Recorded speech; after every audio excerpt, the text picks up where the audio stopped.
Okay,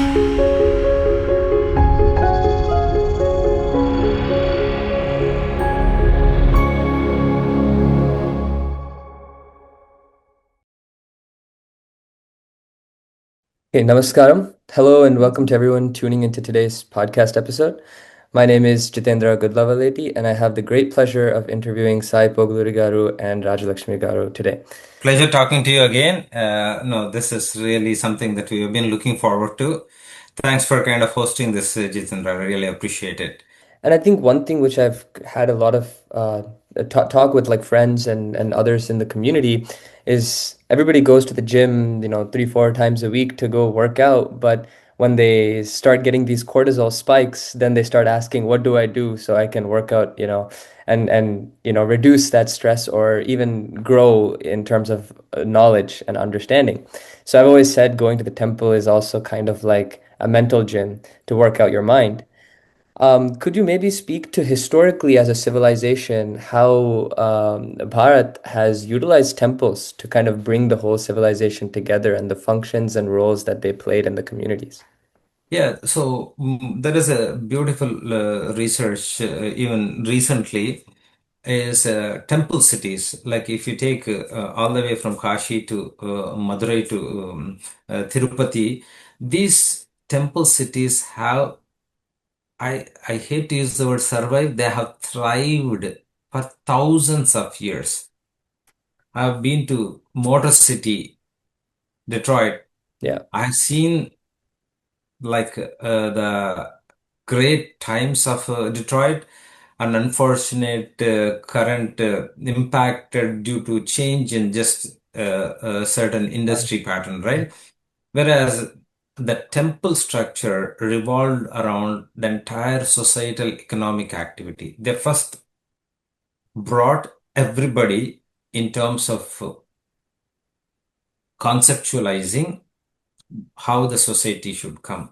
Whenever you go to a temple, we should also make sure that whatever that, whether it is a fruit or a flower that you source, you want to encourage within that 100-kilometer radius. So that is benefiting those living around. It was employment generation. It is boosting and then pouring that funds into that economy. They made sure that temples are spreading that not just positive vibe, but positivity in terms of if they are going through certain kind of crops are getting impacted, those things are brought to the temple to discuss. Though art and culture were not disconnected from economic and day-to-day realities. They used to discuss, brainstorm that one. If an unfortunate case, a bread earning person within the family has died, the temple was supposed to take care of the surviving spouse and their children. So temples played this insurance role to make sure that they are giving that positivity and taking on responsibilities.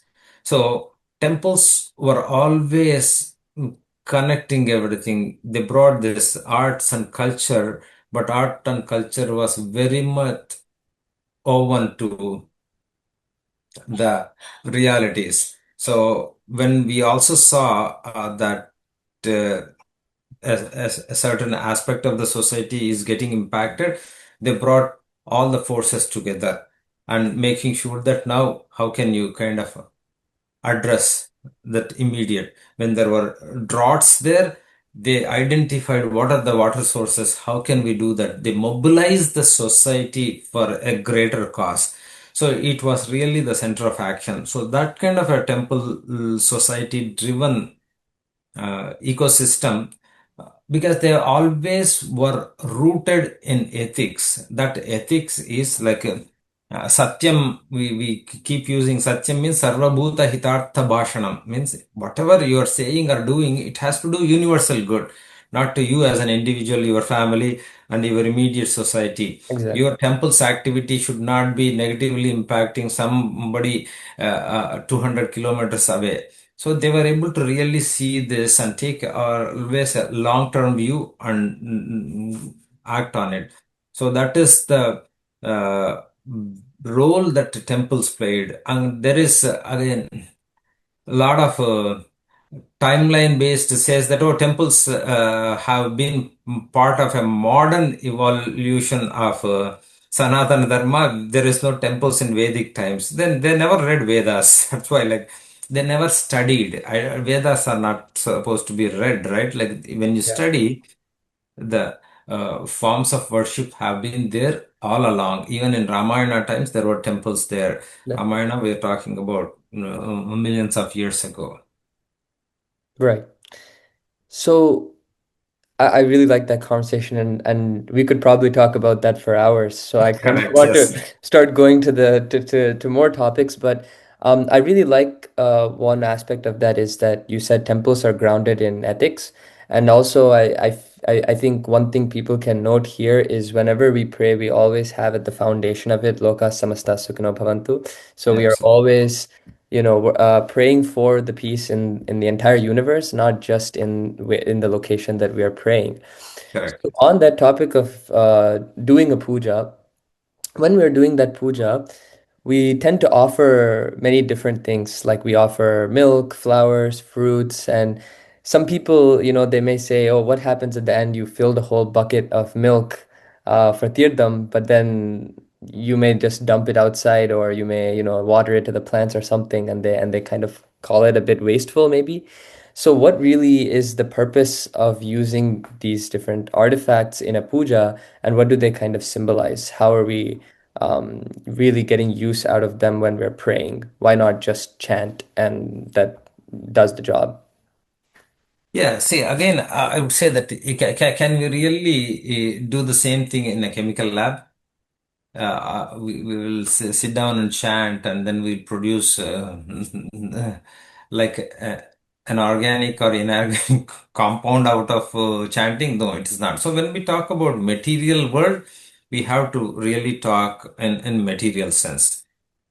What you do for the tree to grow is you want fruits and leaves out of the tree branches, but where do you pour the water? You don't pour the water on the leaves or the fruits or the branches, right? You pour the water to the root. So the Shivalinga is the root. That is why we pour water and milk. But again, absolutely, we are very careful when it comes to making sure that the abundance is what we are promoting and we are drawing down. To begin with, there is only one animal in this nature that is capable of producing more milk than needed for its offspring, that is cow. It is by design, no other animal. That is why we kind of worship cow. In one reason, there are so many reasons for you to understand. Because everything from cow, if we live like a cow, I think that society, that is what is the noble life, right? So everything that we offer, the fruits that we offer, right? There is that, like, everybody who saw Bee movie, they understand the need for flowers, the need for growing.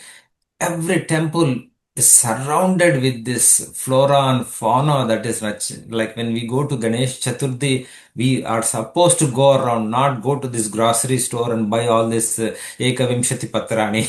Yeah. So 21 different. So that means you know which herb is healing. Amantram Aksharam Nasti Nasti Moolam Anaushadam. We say that there is no Akshara that is incapable of divine energy, there is no root that is incapable of medicinal value. But you're not just putting it, right? Like we say that pustakastatu ya vidya parahasteshu yadhanam karya kale samayate nasa vidya natadhanam. The knowledge in the book and my money in your pocket is useless at the time of need. So we are putting that knowledge into use starting from Ganesh Navaratri, saying that go and find out those herbs. So if you need to play a self healer, you are capable of knowing which. That is when you become Hanuman and you know Sanjeevani. Hanuman didn't bring that mountain because he got confused, right? He knew different flora and fauna that we have.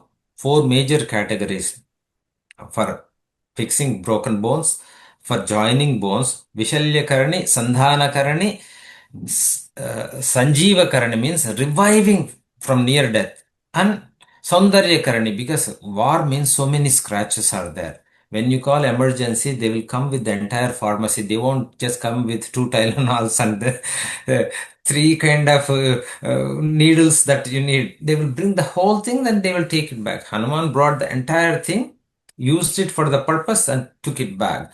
So, what we need to understand here is we need to nourish and nurture a society full of knowledge so that we can kind of take this and use as much as you need and then restore it back to its original. Did I cover your question Yes. or did I kind No, of? absolutely. And I think that's exactly what has sustained our civilization so far is this because we are such a knowledge-driven civilization, how we have been able to find these answers in some spots and how we are still yet to discover so many things. On that note, I think you have already addressed this a few minutes ago, but I would love to kind of get a more clear-cut division from you because a pretty common question that comes about because we're so knowledge-driven is if this spiritual journey is it mostly sounds like an internal process. Superficially, it sounds very much like an internal process. All of these pujas and vratams that we do in the house, why do I need to partake in them if I can just read and gain this knowledge and try to internalize these lessons? Uh, You'd be surprised what I'm going to say, right? Like when I was a young kid, I was fascinated about boxing. I didn't realize that it was a kind of a very, uh, so, Violent sport. I mean, it has violence, but when I started studying it, I was told by the most uh, kind of decorated boxers, it's never a physical game. Hmm. It's a mental game. I said that, wow, this is interesting. I thought that one brutal punch has to be the one that takes you down. No, you need to be on top of your toes. So you cannot sit and make you meditate if your body is not there. People who have studied Patanjali Yoga Sutra understand that he never gave asanas in his 196 Yoga Sutra. He just said Sthiram Sukham Asanam. You should be able to sit comfortably in asana. It could be Padmasana, Baddhasana, Siddhasana, Yogasana, whatever it is. One still Sukhasanam also, if you are able to sit for hours together, that is called asana siddhi. To get asana siddhi, you need to have very nourished, flourished body. So these kind of a thing, see, the entire thing is yoga chitta vritti nirodha. Paras, chittam is the subtlest part of mind and its faculties, right? Like we said, the mano, buddhi, ahankara, chittam, like the current science or medicine, whatever we say, that we don't even break down the mind and its faculties into this way because chittam is the impressions carried from lives and births, but whereas the manas is the first starting point. So to get there, you need to have a very conducive environment. That environment is your body. So all of these things is why we do karma is that is what chittatsya shuddhaye karma krutagnasya nivaranam. We have two things, right? Like first we need to cleanse ourselves, but we also have responsibility. That's why we do uh, pancha yagnas. So we are giving back to who are all contributing for us and nurturing her, giving us, right? Like we said, that Deva, Rishi, Pitru, Bhuta, Manusha, Yagna, we do it. So that is also a continued responsibility, right? Like you cannot say that. So this introspection and mind is, yes, for your personal growth and benefit, but you also have your responsibilities that you cannot ignore. So it has to be a combination of it because sitting down requires certain physical strength and energy. So all these pujas and all are that in your gradual progression, you know when to optimize the physical aspects and internal. Because when we talk about yoga, also we talk about asana pranayama. We actually have yama and niyama. So those are the prerequisites. We don't focus on that. Then you should go to asana pranayama. These are called bahiranga sadhana. Then yama, niyama, asana, pranayama, pratyahara, dharana, dhyana, samadhi. Pratyahara is transition from bahiranga to antaranga, the transition stage. Once you go into pratyahara, dharana, dhyana, samadhi, you are more internal focused. So you are transitioning it where you are on the spectrum, only that individual can identify and optimize it. Till you are not there in that state of maturity or mind to optimize yourself, you follow the best practice. Got it. So it sounds like there's a lot of preparation work you have to do to even get the value out of the deeper, subtler philosophy that our Puranas and Yeah, other. because when we simplify, we kind of take away the uniqueness of all of us, right? Like even when you go acetaminophen, you cannot just go and buy it and take it, right? You have over the counter, but you also have prescription. Same medicine is available. And they say that before you take this medicine, you need to do these things. After you take this medicine, watch out for these side effects. So, Mm. like that, every kind of sadhana that we do has certain prerequisites, has certain kind of checks and balances, or the conducive environment that you need to make sure. And as you are kind of observing the results of it, you need to be on top of that for fine tuning. Absolutely. And so now I kind of want to segue from that because you've very clearly and beautifully laid out like how sophisticated this process of sadhana is. Mhm. But for someone in my shoes and my friends and peers around me who are so busy with school, work, and all these other things going on in our personal life, how can we ensure that we stay rooted and connected with God, especially when even the maybe few minutes that we try to practice this sadhana, we end up getting stressed or feel rushed because our mind is racing with all these things going on? Yeah, I mean, we say that bright mind in a strong body is one aspect. So you need to also take care of your physical health. But we are very much tuned to this natural cycles of sun rising and setting, right? So kids may not like it, but you need to make sure that you kind of start tuning to waking up and kind of sleeping on time, because your body is tuned to nature. So we are trying to be completely out of tune with nature. So you take a small 10-15 minutes each one, like in Ramayanam. That is one thing that is very inspiring, is that 16-year-old Rama and Lakshmana setting on this journey to help Vishwamitra with his young, because this is like a, see, kings are kshatam trayate iti kshatriyaha. Kshatriya means the protector, be the voice and on the ground help for those who cannot protect themselves. So when you are doing that, you need to be physically strong. So like that, first you need to make sure that you're eating properly, you're drinking properly, hydration properly, doing that. But the 10 minutes of sadhana that you are doing is the investment of grounded, very well balanced mental health.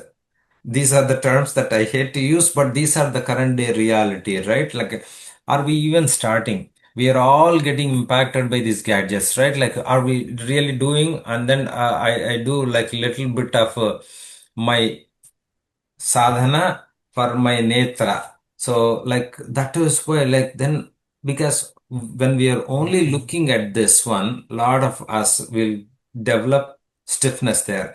So we need to make sure that we detox. Digital detox is that 15 minutes, internalize, cleanse your mind, then you're actually rebooted. Even our computers, after days of not rebooting, they don't work properly, right?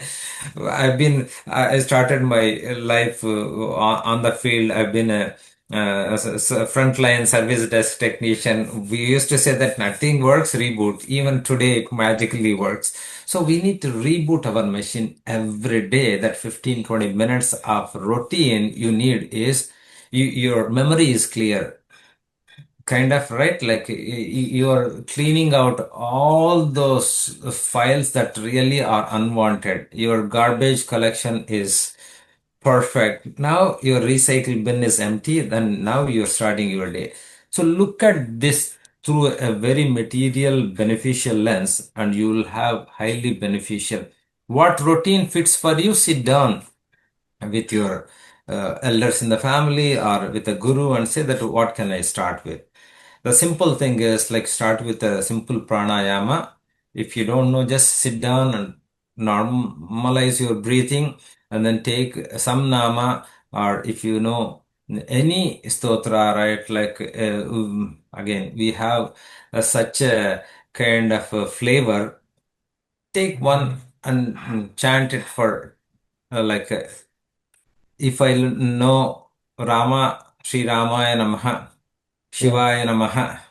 Namah Shivaya is Panchakshari. So, no, I like Lalita Devi, Sri Matre Namaha. I know Hanuman, Jai Hanuman, Nagnana Gunasagara, if you know. So, depending on the time, you really have so much of variety, but invest that 10 to 15 minutes in your physical health, then mental health, then your day is highly productive. You will get a multi-fold benefit at a material level, but material level will translate into mental health, will translate into spiritual journey and advancement. absolutely.